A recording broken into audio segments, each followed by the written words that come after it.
between his heat. Hit him with the jab, get a good look. Good look, good look, good look, good look, good look, good look. ISO zones, breaking bones. Put your hands up when you getting sent home off a good look. Good look, good look, good look, good look, good look, good look. It's the Good Look Podcast. It's the Good Look Podcast. It's the Good Look Podcast.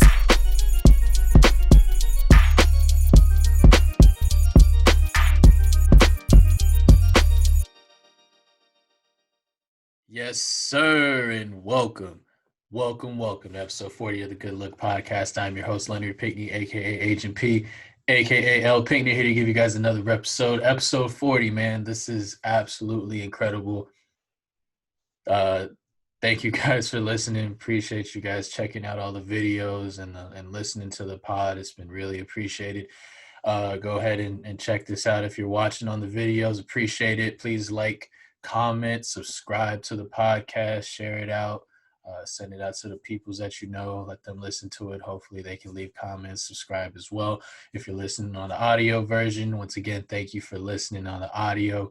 Anchor FM at L Pinkney, LPINKNEE, at the Good Look Podcast on Instagram is where you're gonna go ahead and find all the links. So thank you again, you guys, for watching and listening, and to keep the content going.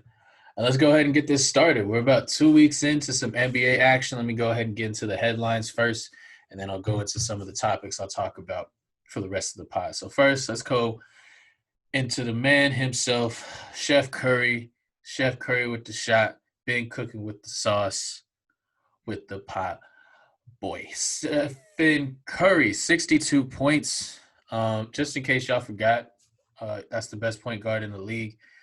Just because the dude broke his hand last year, people want to try to they got Steph effed up, honestly. I don't know why people continue to doubt this man.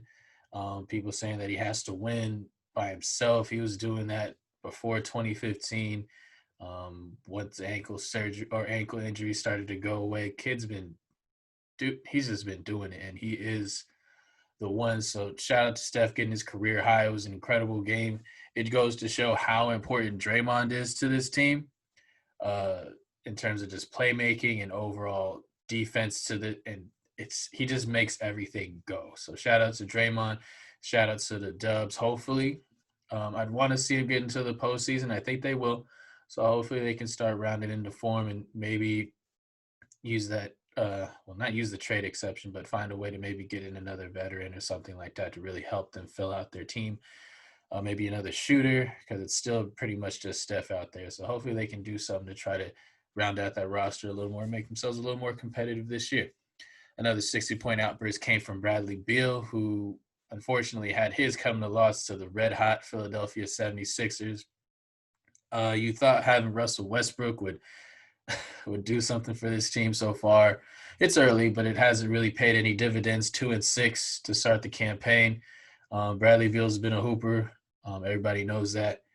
But he signed that extension to keep him in Washington for a couple more years. So we don't know if his exploits will be able to be put in a winning situation. So give him some time. He'll be one of those dudes that either asks for a trade maybe in 2 years, or when he has 1 year left on his deal, or he just rides it out. I think most likely he's going to be the kind of guy that rides it out, just because that's been his MO. He actually likes playing in DC. He likes being the guy there. So, but eventually guys want to win.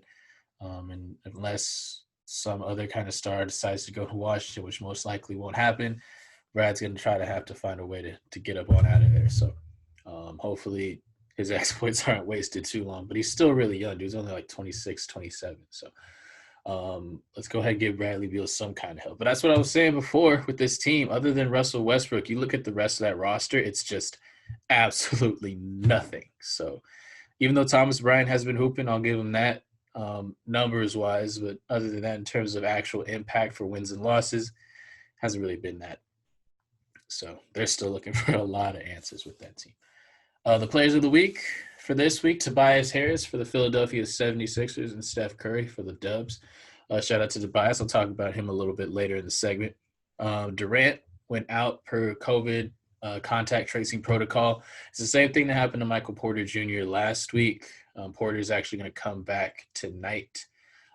He missed 4 games. Same thing with Durant, most likely going to miss 4 games 1 week. So it's the league that we're in now, man. It's dealing with these different protocols and trying to be as safe as possible.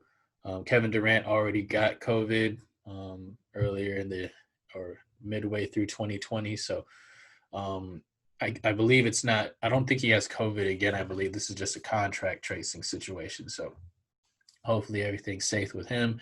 Honestly, hopefully everything's safe with everyone dealing with this. We're still in the throes of it right now, and the vaccine's just starting to come out. So hopefully maybe by the summer or the fall this year, we can try to get back to some normalcy. But like the real world, the NBA is dealing with the ramifications of COVID. So we're going to continue to see guys like Durant and other players continue to miss time, weeks, 3-4 games at a time, just because that's the situation we're in right now.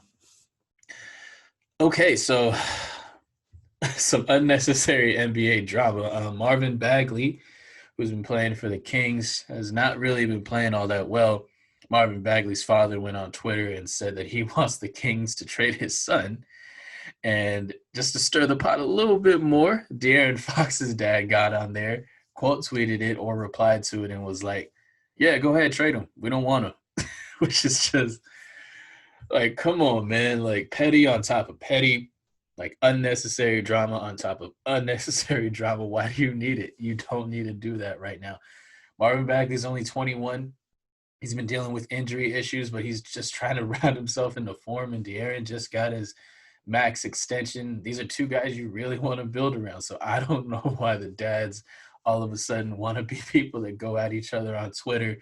I think De'Aaron was like, yeah, they're just tweets. You can't take them too seriously or whatever. But these are your pops, man. You just can't let that slide. So it's a little bit of a weird situation. Ultimately, I don't think it's going to really mean that much. But for Sacramento, it just lends itself to the idea of them continuing to show incompetence. They haven't been to the playoffs since 2005. And ever since they changed ownership, it just seems like there's one mess after another, and they continue to lose, and players don't want to stay there or be there. It's just a mess. So they need some type of new leadership top to bottom. That usually starts with ownership, or you just get lucky. Like, I'll talk about Phoenix in a second. Their owner is horrible, Robert Sarver, but they lucked up with a couple of good picks in Devin Booker and DeAndre Ayton, and now Chris Paul's there, so now they got a solid team. So sometimes you just get lucky, but Sacramento hasn't found that luck. They kind of dug themselves holes. They've done it to themselves, not drafting Luka, things like that. Tyrese Halliburton could be someone that helps them out. I don't know if he's not going to be no superstar, but he could move them in the right direction, but he's not the type of guy that alters a franchise. So it's still going to take some time for Sacramento. So if you're a fan, I apologize. All right, so let's see. So this was an idea that was being floated around a little bit, adding expansion teams, and they're starting the bidding at $2.5 billion with a B dollars for these franchises. Seattle and Las Vegas have jumped out as the 2 prime locations to add new teams. They're doing this because of the financial ramifications. From a fiscal standpoint, the NBA teams have been losing a lot of money. And because of that, they're trying to find ways to go ahead and recoup. One of them would be to add these teams, take that money, spread it around to each team. You're probably giving each team around $125 to $150 million. And that type of relief would help out a lot of franchises around the league, because even though all these owners are rich, there's levels to the richness, and some owners are willing to spend more and others aren't. And they're taking advantage or they're trying to make up for those losses as much as they can. So this is one way to think about it. I feel like it's a short-term fix but could have really bad, like, long-term problems. It would be really nice. I'll just say this first. It would be really nice to have a team back in Seattle, because Seattle really deserves it. They're a great city. great fan base, and the Seattle Supersonics were a great franchise, and we would love to see Seattle have a basketball team, and having Vegas have a team. It was home of the '07 All-Star Game. Summer League is always there, and it's a super tourist destination. So, Las Vegas would be a great way or a great place to add an NBA franchise, but in terms of competitive balance, we're already dealing with a league where parity is already really weak, and this severely jeopardizes that because of the fact that you're adding two more teams. You're going to have to spread out the talent depth in the league even more. You're going to stretch it out. I talked about this on previous pods before. That's why I've advocated for them actually decreasing the number so that more talented players would have to play with more talented players because there's less teams to be on. This just opens all that up, and despite you getting short-term relief, long-term, you're going to have two extra teams. More talent has to go to these teams, and you already have some really bad teams already. Imagine having two more. You're going to have just a lot of bad basketball out there, and the talent in the league is going to continue to dilute. And I don't want to see that for the NBA. I think it would be a bad proposition for the league.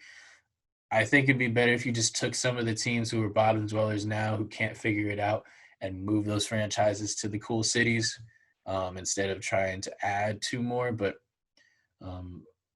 when these numbers really start to come out and they should really show the losses that these teams have had because of COVID and not having ticket sales, not being able to have those fans in the stands to sell food and merch to, they're going to get more desperate, and this is something that's probably going to end up happening. I'm going to be very against it. For those who don't know, if this does go through, each team will have the opportunity to protect 8 of their players. So, and then the rest just go off into a draft, and then those 2 teams will snake draft back and forth to fill out their rosters. So we'll see, man. I'm not a proponent for it, but unfortunately, I feel like it's going to happen. We'll see how it goes. On the injury front, Killian Hayes, their number 7 overall pick for the Pistons, has a labral tear in his hip. He's got a couple options. If he decides not to have surgery, it's about a 4 to 6 week recovery period.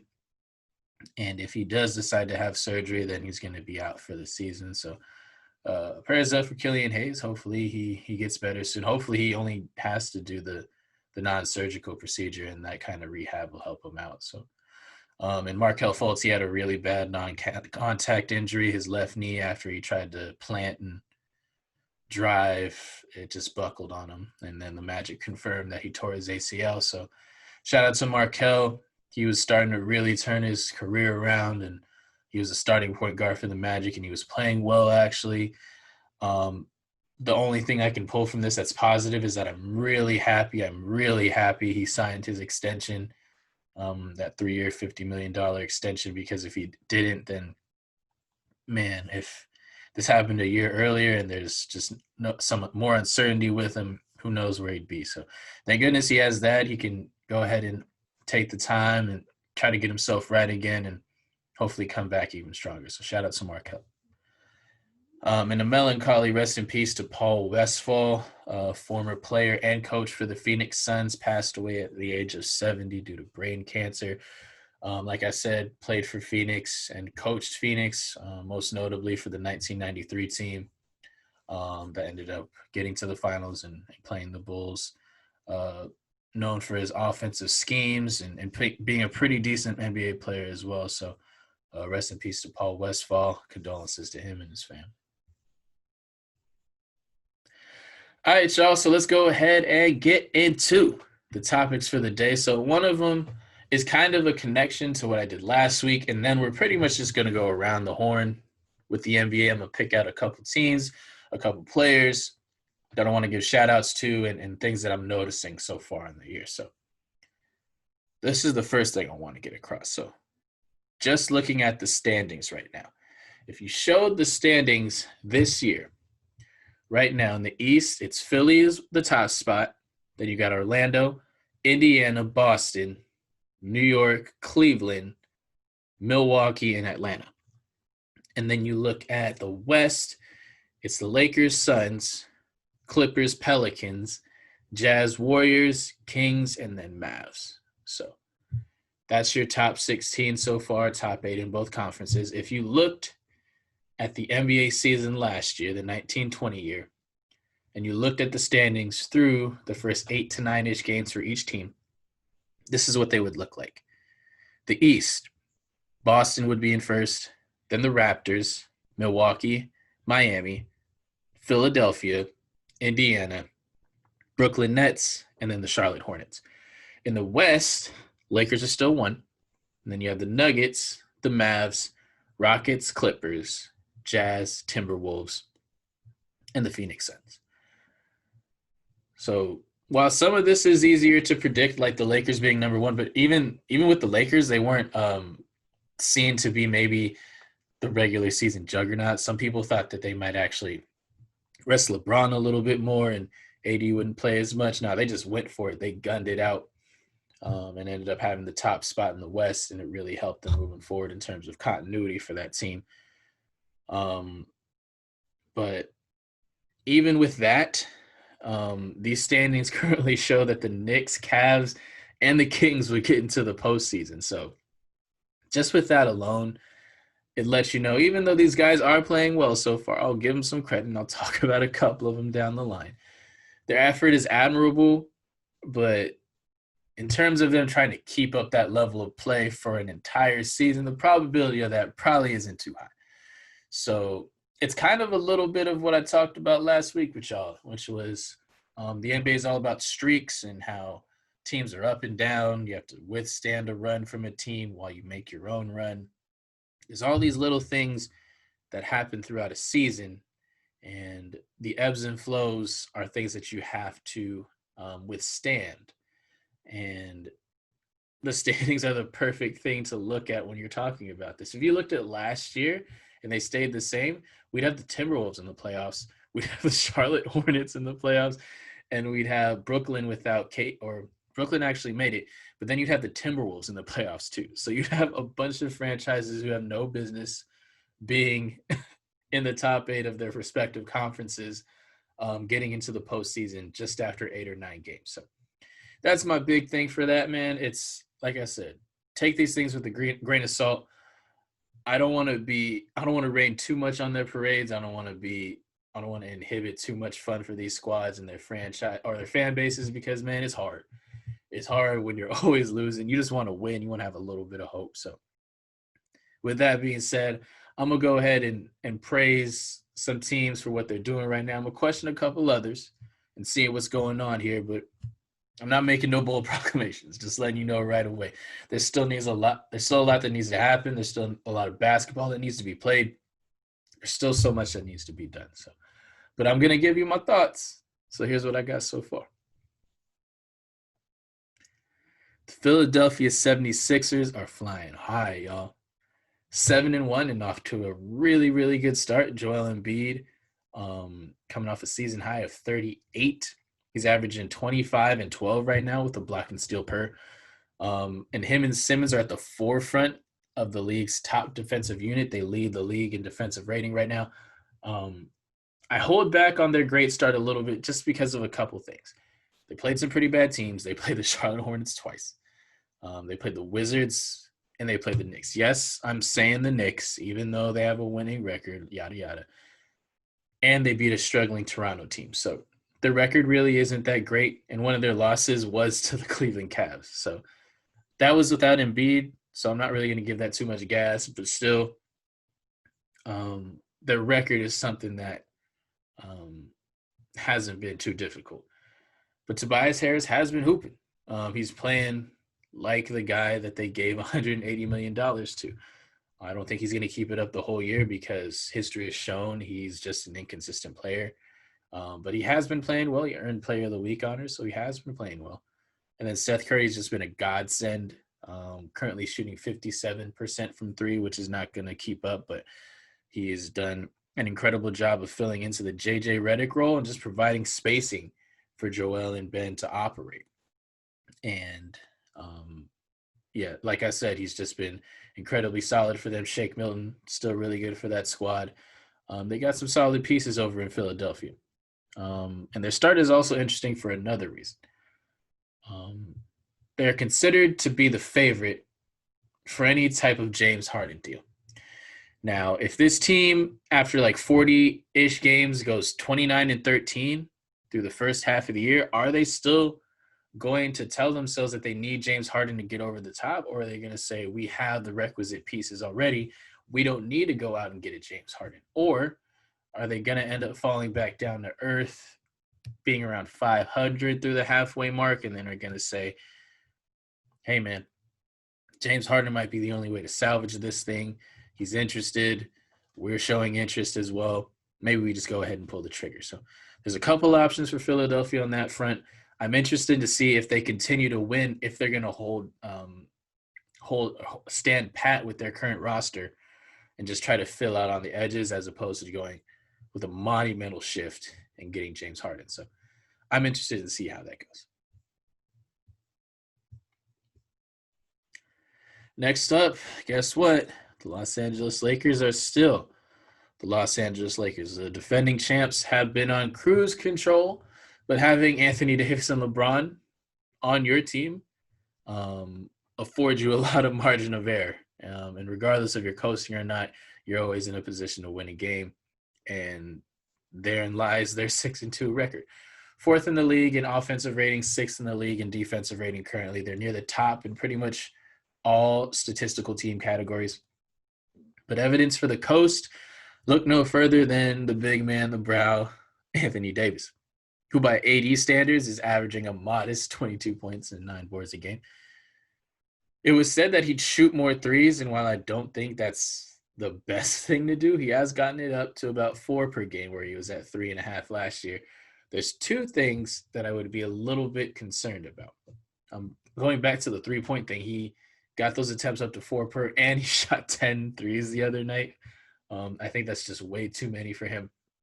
There's 2 things, like I said, that concern me. First, the block shots. It's a small sample size, so I'm not too concerned, but he's only averaging a block per game. He usually averages 2 for his career, averaged 2 last year. So a little bit concerned about that. And then the bigger concern is the free throw attempts. So AD obviously is crafty around the rim and the basket. He's not overpowering where he'll back you down and try to use his strength to get through you. He's still more of a finesse player. Even with that, he got to the line and shot 8 free throws per game. So far in the early year, he's only shooting 4. And that makes sense because he's taking a lot of perimeter jumpers. So you'd like to see him get into the paint a little bit more. But Anthony Davis is one of the best players in this league. I don't see that. I don't see him with those low averages for too long. He's going to end up turning it around. I remember Kyle Kuzma dropped 20 points against the trash-ass Wolves, and all the Laker fans were trying to say they need to put respect on his name. And then after that, the next 4 games, he averaged 8 points a night. So, I mean, I get it. I get it.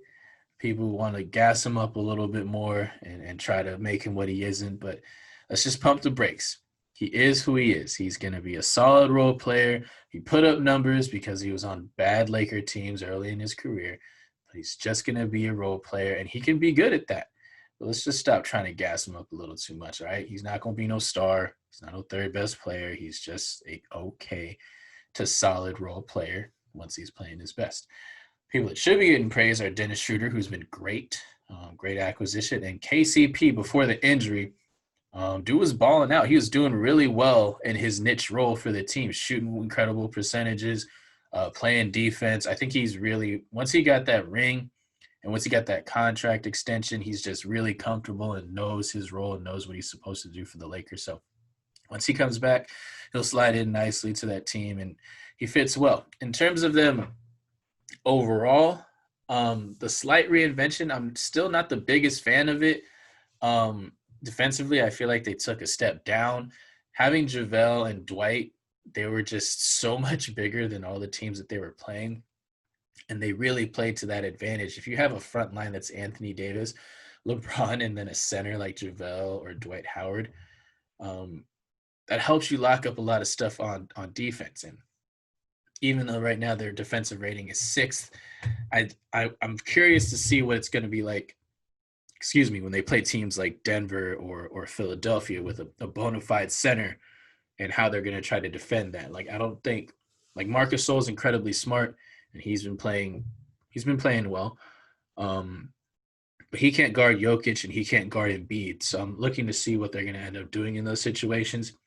They can ultimately just put Anthony Davis on him and see if that is something that they want to do. It's not something they want to do for long stretches of time, but in the fourth quarter, if they really need it, they can always just put Anthony Davis on one of the bigs and end up doing pretty well, because he's maybe the best defender in basketball. So, while I'm not the biggest fan of the reinvention, it's you still have LeBron and AD, so you're still going to be just fine regardless of how you want to do it. We'll see how it goes moving forward. And I didn't really mention LeBron that much. He's averaging a ho-hum, 24, 9, and 7. The cruise control is for sure real with him. This would be his lowest point per game total since his rookie season. But regular season numbers really don't matter to LeBron anymore. I think he really pushed last year to try to get – I don't think he pushed to be the MVP, but he wanted to make sure it was a close race, and he reminded people that, hey, I can lead the league in assists if I want. I can still put up these great numbers if I want. But ultimately, LeBron's going to be judged by the amount of championships that he wins, and he knows that. So, and especially in a season like this with only a 2-month turnaround, he was definitely going to come in and try to ease into things. In the second half, you'll see them really ramp it up. And I think that's when you'll see the best of the Lakers turn it on. And then they're still going to win games because they are that good. But you'll really see the best of this team as their season goes on. So even though they're cruising right now, they have a right to. They're just that good.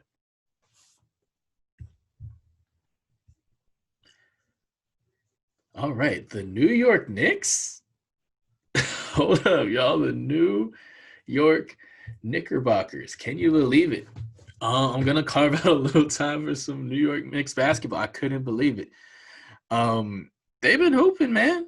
They have been hooping, specifically Julius Randle. That boy's been averaging 24, 13, and 8. 24, 13, and 8. Julius Randle out here balling. RJ Barrett, he's made a little leap, mini leap, averaging 18 a night now. And in 3 games, Alec Burks has been averaging 20. So they got some guys who are solid. I like the team that they built for this particular season.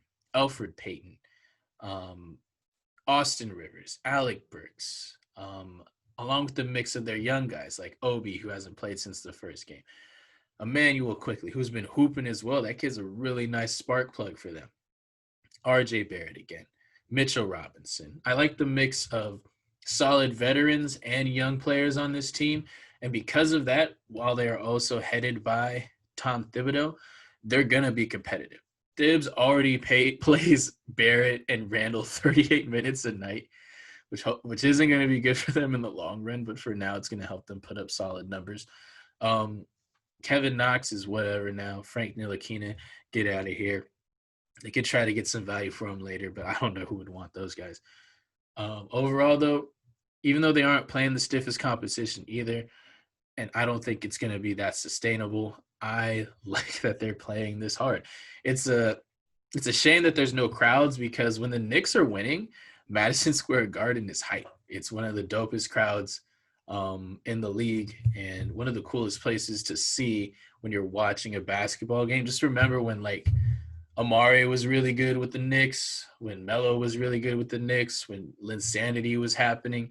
It was a lot of fun. So if the Knicks had a crowd, even with this ragtag bunch, it would have been really cool to see. So, like I said, it's not sustainable. This team's not going to – I don't even think they're going to make the playoffs. But if Julius Randle keeps those numbers up, I don't think he'll be at 24, 13, and 8. But he could average like 20, 10, and maybe 6, like 5 to 6. And those would be all-star numbers. So it'd be nice to see him get that nod, and because he's been elevating himself, he's done really well to round out his game. He can shoot a little bit now. He can play make a little bit better. He was always a tenacious rebounder. He always played hard in the paint. And now that the league has moved to more positionless basketball and where we're not really caring too much about slotting one guy as a forward or a center. When he came in from Kentucky, he's a 6'9" tweener. So now you're trying to think, can we keep him on the floor anywhere but the 4 spot? But now he can play some small 5.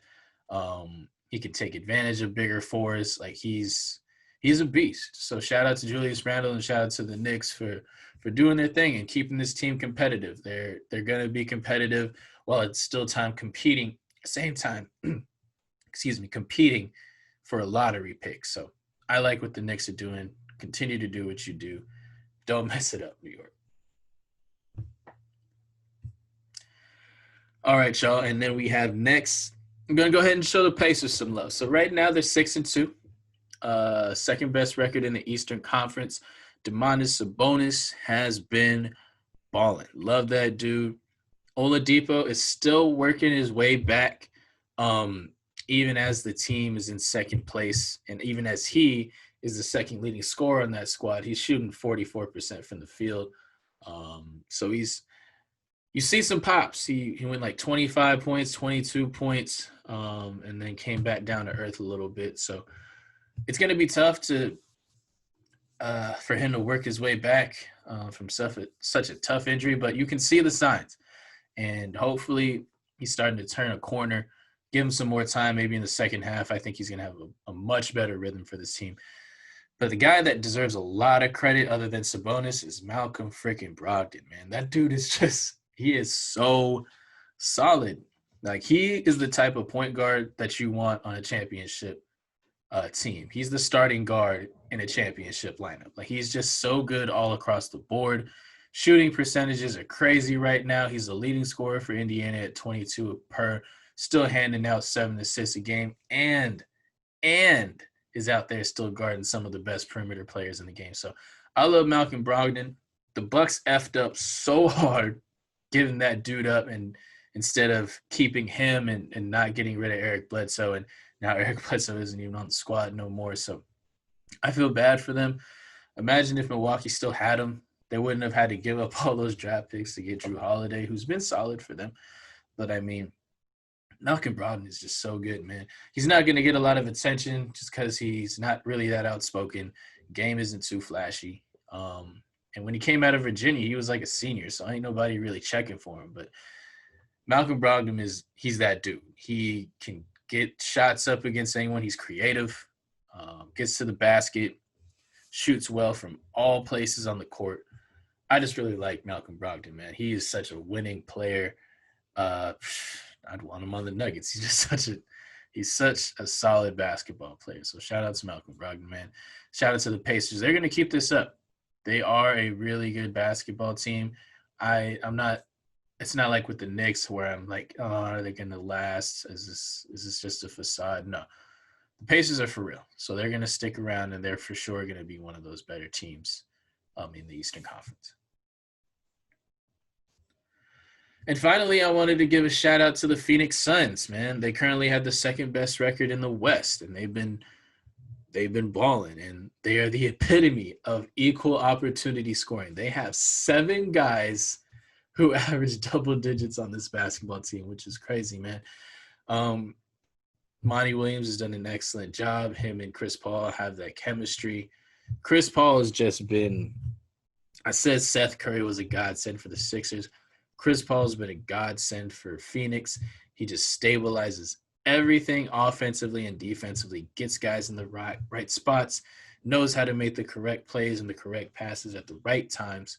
He's just been so good for them. And even if the stats don't show it, Chris Paul has an incredible effect on the game.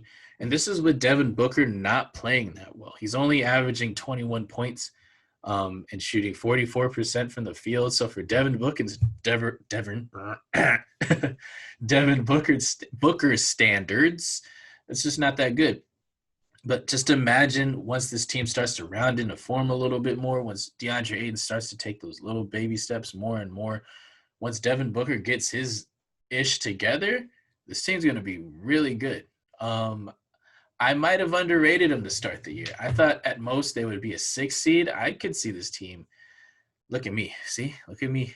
Look at me. I making these bold proclamations. I told myself, you know what, guys? I caught myself. I can't do it. I can't do it. I already told y'all no bold proclamations after 2 weeks of basketball. What am I doing? I was about to do it. See, this is what happens. Basketball happens. Basketball talk happens.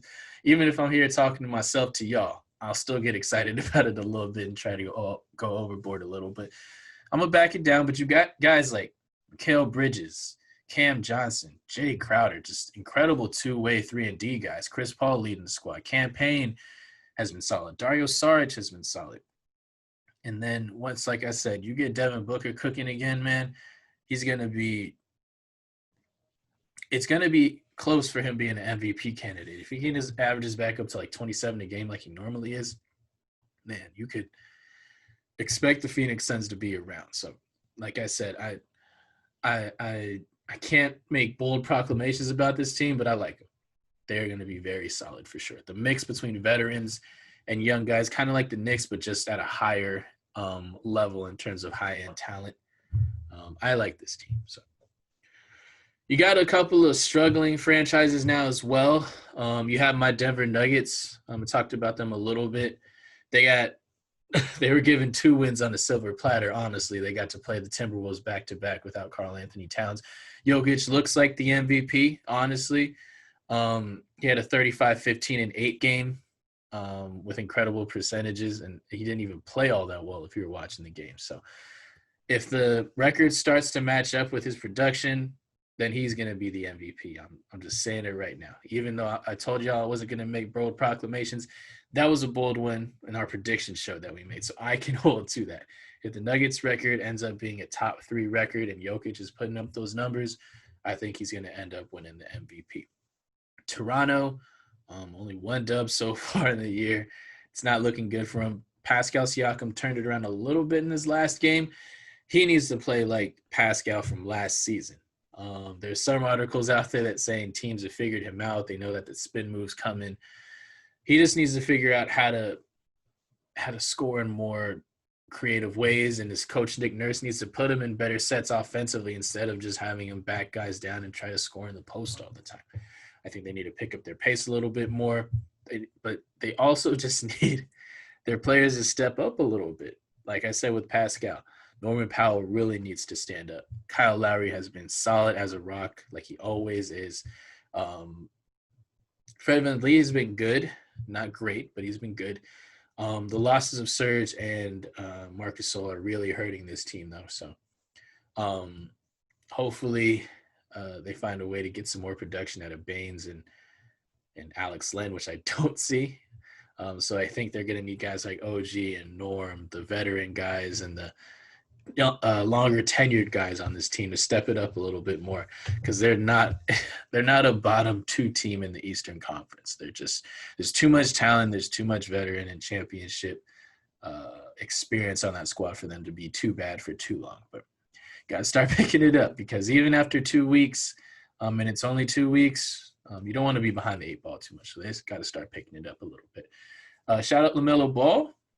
People were killing the kid for not scoring in a game, and even though his percentages aren't going to be good for like his first year and maybe beyond, he's shooting at 39% from the field. He's averaged double digits in his last 5 games, so he looks more comfortable.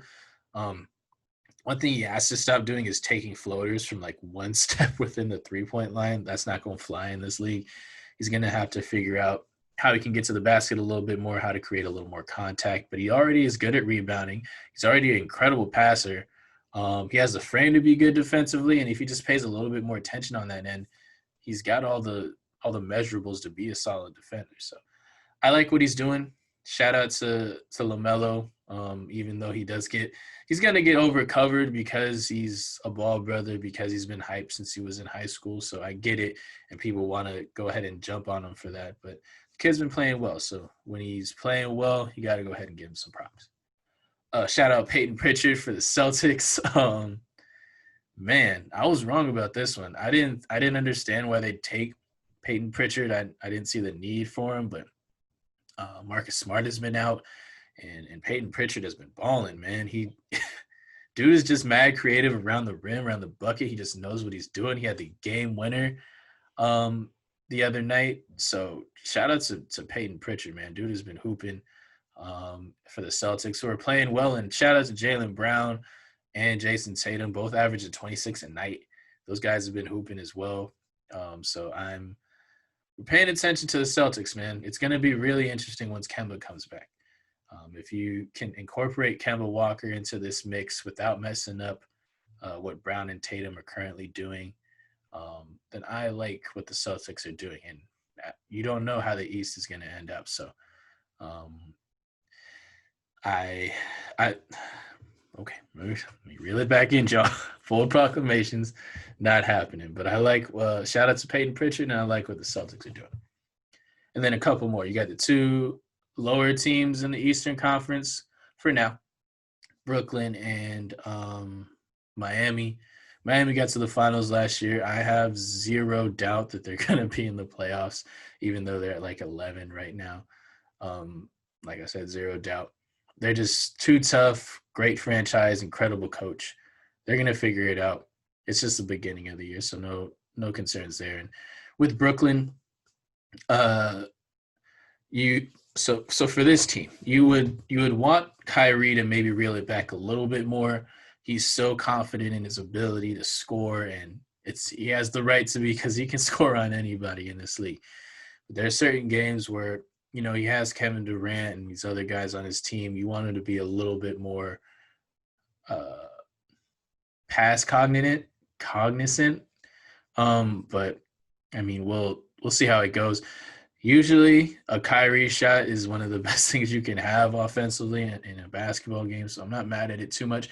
They're just going to have to tinker with it a little bit more. And with KD out, now you can have Kyrie shoot however many times he wants. But once KD's back in the lineup, even though they were under 500 for a little bit, it's early in the year, man, and people wanted to crush him because they missed the two potentially game-winning shots. And go ahead, man. You can have your fun. That's cool. I get it.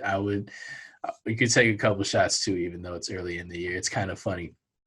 But I have no concerns about Brooklyn either. I think Brooklyn's going to be just fine moving forward, and we'll pretty much go from there. The Timberwolves, I was just about to say, I think they might be going for another top overall pick. But once Karl comes back, they'll be better. But they're just going to be bad again, man. They have a lot of flaws on that team, and they're going to need a lot of help in order to right that ship. And then OKC. I like OKC. I like what they're doing so far. They put out a really tough game against the Pelicans the other night. So shout out to them, even though they're not trying to be too competitive. They are going to stay competitive. So they're looking to get a top pick as well. So that's pretty much who I got for y'all, for teams watching out for the week. Like I said, the big thing for me, not making bold proclamations, but letting y'all see and check out my observations of what I'm looking at and what I'm seeing so far. So that's how we going to end the show tonight. Once again, thank you for listening to the Good Look Podcast, episode 40. I'm your host, Leonard Pinckney, a.k.a. Agent P, a.k.a. L Pinckney, giving y'all another one. Make sure y'all hit at the Good Look Podcast, all 4 words, on my Instagram to go ahead and find the links, on YouTube. Like, comment, and subscribe to the pod. It really helps. Get those listens up for me on the DSPs, for either Spotify, Apple, however you listen to your podcast, and leave the review. I really appreciate it if you do that as well. Back with another one next week. Thank you guys. I really appreciate your time. You have a good one. ISO zones, breaking bones. Put your hands up when you getting sent home off a good look. Good look, good look, good look, good look, good look, good look. It's the Good Look Podcast. It's the Good Look Podcast.